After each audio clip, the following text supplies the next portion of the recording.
The wind carved through the mountain pass with the persistence of loneliness itself, rattling the shutters of the small cabin that had become Sarah McKenna's entire world. For 3 years now, she had watched the seasons change from behind glass windows that reflected back only her own solitary figure. The wood stove crackled with the evening's last log, casting dancing shadows across walls lined with books she had read countless times and quilts she had sewn with no one to keep warm. Outside, snow began to fall in thick, deliberate flakes that would soon bury the narrow path leading to her door.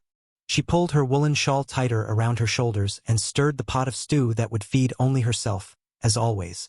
The silence had become her companion, broken only by the settling of timber and the whisper of wind through pine trees that stood sentinel around her chosen exile. As I share Sarah's story with you tonight, I'm curious where in the world you're listening from and whether snow is falling in your part of the world too. The isolation feels so complete here in these mountains, yet somehow knowing you're there makes it feel less lonely.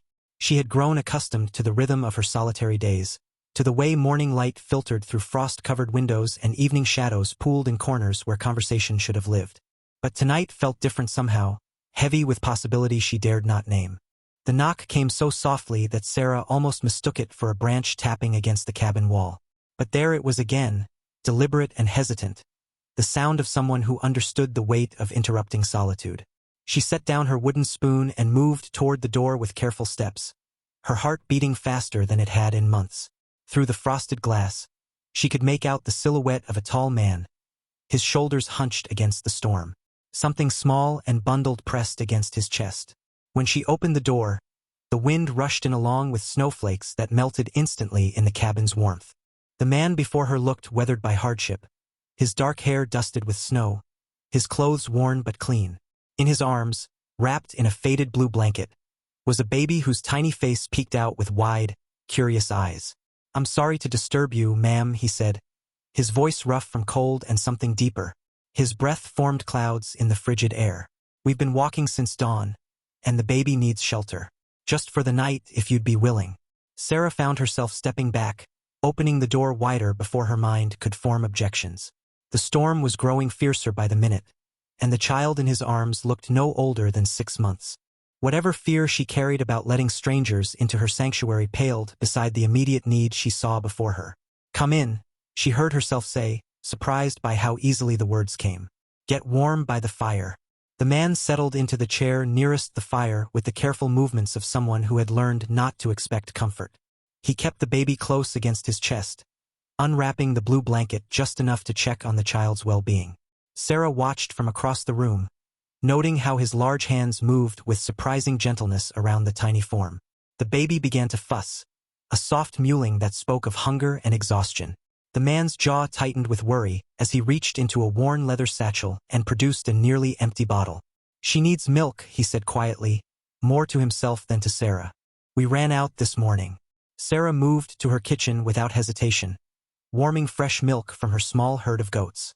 As she prepared the bottle, she became aware of the profound change that had settled over her cabin. The silence that had been her constant companion for 3 years was broken not just by voices, but by the soft breathing of sleep and the rustle of movement. "My name's Thomas Garrett," he said when she handed him the warm bottle. "This is Emma. She's all I have left in this world."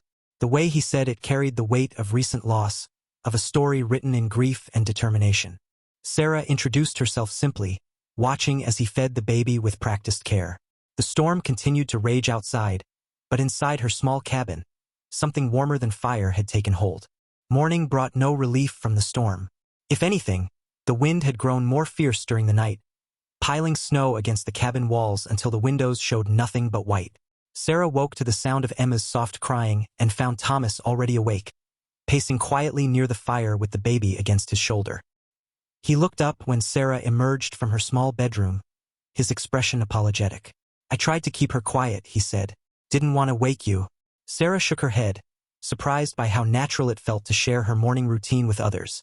She set about preparing breakfast, her movements efficient in the small space. The smell of bacon and fresh biscuits soon filled the cabin, and she noticed how Thomas's eyes followed her preparations with something that looked like gratitude mixed with disbelief. "Looks like we'll be here another day at least," Thomas observed, glancing toward the snow-blocked windows. "That storm shows no signs of letting up." Sarah felt something shift inside her chest at those words. The prospect of continued company, which should have unsettled her after years of solitude, instead brought an unexpected warmth. She watched Thomas gentle the baby's fussing with practiced movements, his large hands impossibly tender with the small life entrusted to his care. The storm might be keeping them here, but Sarah was beginning to suspect it was giving her something she hadn't realized she'd been missing. By the third evening, a rhythm had settled over the small cabin like a gentle spell. Thomas had proven himself useful, splitting wood and tending the fire while Sarah cared for Emma with an ease that surprised them both. The baby had begun to smile, reaching tiny fingers towards Sarah's face whenever she leaned close. As darkness fell and the storm continued its relentless dance outside, they found themselves sitting by the fire, Emma sleeping peacefully in Sarah's arms. The silence between them was comfortable now, filled with the crackle of burning logs and the whisper of wind through the trees. "I lost my wife in childbirth," Thomas said quietly, his voice barely audible above the fire's song. "Been wandering ever since, trying to figure out how to raise a daughter on my own. Lost the ranch to debt 6 months ago." Sarah looked down at Emma's peaceful face, understanding now the desperate tenderness in Thomas's every gesture. She found herself sharing her own story, words coming easier than they had in years. About the loss that had driven her to this mountain sanctuary, about the choice to live apart from a world that had proven too painful to navigate. "I wonder sometimes," she said softly, stroking Emma's downy hair, "if we find each other when we need it most, or if needing makes us ready to be found. As I tell you this story tonight, I'm curious what storms you might be weathering in your own part of the world." The fourth morning dawned clear and brilliant, sunlight streaming through windows no longer blocked by snow. The storm had finally exhausted itself, leaving behind a world transformed by crystal-white drifts that sparkled like scattered diamonds. Sarah stood at the window, Emma in her arms, watching Thomas clear a path from the cabin door. He worked with quiet efficiency, his breath forming clouds in the crisp air.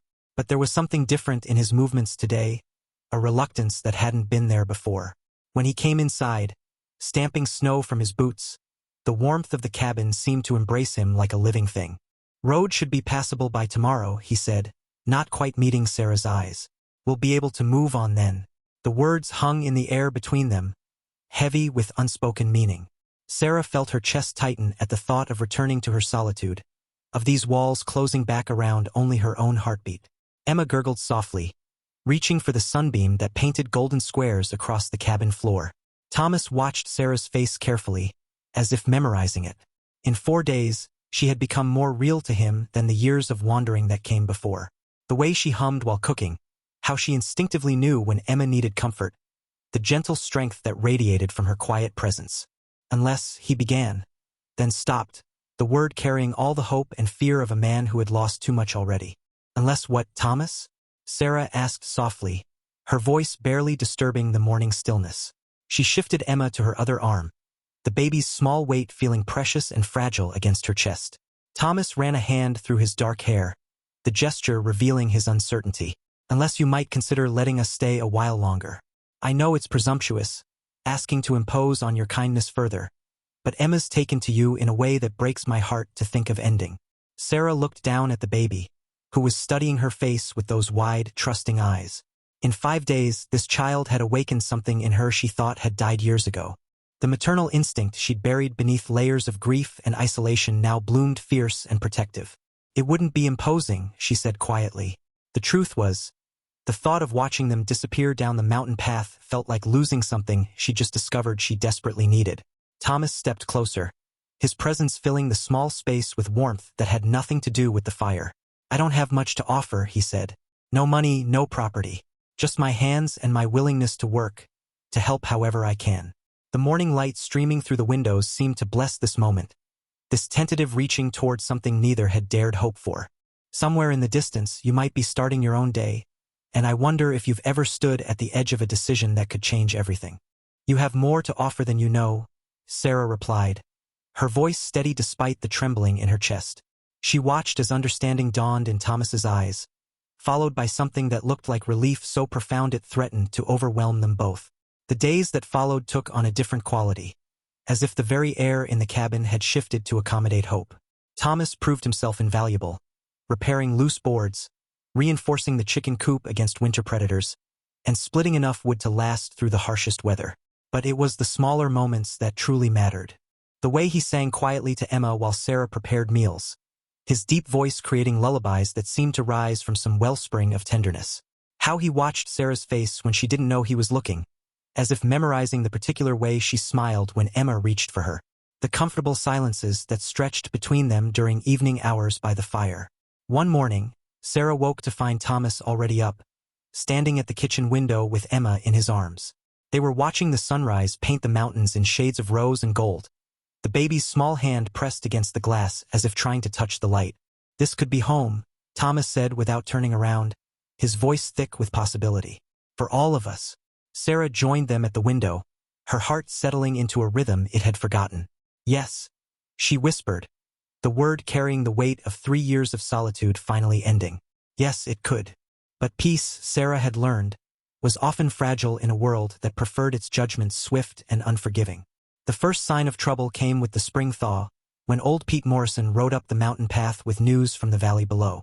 "Folks are talking, Sarah," he said, dismounting his horse with the careful movements of age. "About the man and baby you've taken in. Some say it ain't proper, a woman living alone with a stranger and his child." Sarah felt Thomas stiffen beside her where they stood on the cabin's small porch. Emma slept peacefully in her arms, oblivious to the tension that had suddenly filled the mountain air. The months since the storm had been the happiest of Sarah's adult life, but she knew how quickly happiness could be stripped away by those who feared what they didn't understand. "What folks say and what's right ain't always the same thing, Pete," Sarah replied, her voice steady despite the fear threading through her chest. "We're not harming anyone up here." Pete's weathered face showed sympathy, but also worry. "Sheriff's been asking questions," he said quietly, "about the baby's legitimacy, about whether proper arrangements have been made. There's talk of bringing someone up to investigate." Thomas's jaw tightened, his protective instincts flaring at any threat to the family they'd built. Sarah recognized the look, the same fierce determination that had driven him through blizzards to keep Emma safe. The sheriff arrived 2 days later, accompanied by Mrs. Hartwell from the county's child welfare office. Sarah watched them approach through her kitchen window, her heart hammering against her ribs as she held Emma close. The baby had grown so much in the months since that first stormy night, her eyes bright with intelligence and trust. Thomas stepped beside Sarah, his presence solid and reassuring. "Whatever comes, we face it together," he said quietly, his hand finding hers. Sheriff Bradley was a fair man, but bound by law and community pressure. He tipped his hat respectfully as Sarah opened the door, his eyes taking in the well-maintained cabin, the obvious care surrounding the child, the quiet dignity of the couple before him. "Miss McKenna," he began, then stopped, noting the way Thomas and Sarah stood united, the natural way Emma reached for both of them. "Ma'am, there have been concerns raised about the situation here." Mrs. Hartwell, a stern woman with kind eyes, stepped forward to examine Emma. What she found was a healthy, happy child, clean and clearly loved, gurgling with delight at the attention. The baby's contentment spoke louder than any argument. "As evening approaches wherever you are in the world, I hope you're surrounded by the people who matter most to you," Sarah thought, drawing strength from the knowledge that love, when it's real, has a way of defending itself. The officials exchanged glances, seeing what couldn't be disputed. Mrs. Hartwell spent the better part of an hour observing Emma, watching how the child responded to both Sarah and Thomas with equal trust and affection.